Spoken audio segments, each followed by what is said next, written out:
Alrighty, what we're doing today is, after careful consideration, I decided to dig up the big mound of strawberry plants, the 3 plants that came in a hanging basket. I decided to dig them up, set them in a bucket of water, and gently separate them into 3 separate plants, which we've done here.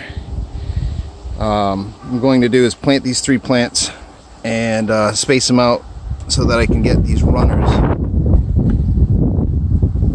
in circular patterns around the plant. I don't know if the camera's picking up. Yeah, those 3 little brown dots, those are new roots forming.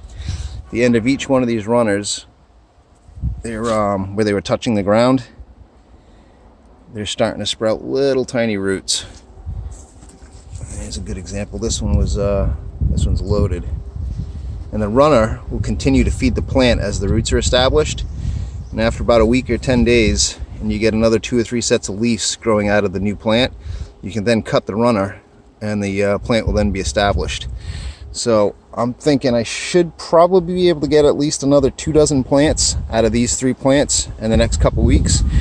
These plants have pretty good established roots, so I'm going to let these develop berries this year. The new plants, I'm going to cut the flower heads off them and the runners off them as they develop, so I can force those plants to grow bigger root systems and get a really good crop out of strawberries next year.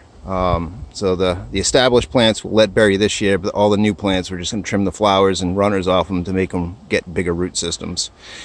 I'm going to try to pause this and get these in the ground and then resume. But more likely it's probably going to be a second video. And I'm thinking one plant's going to go over here, one plant's going to go over here, and one plant's going to go over there, and then we'll spread the runners out.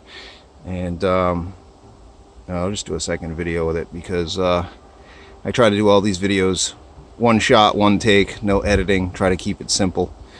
So we'll call this part 1, and then part 2 will be them planted with the runners in, and then we'll do a part 3 once we're going to maybe a week or 10 days from now, once we're going to start cutting the runners and turning them into separate strawberry plants.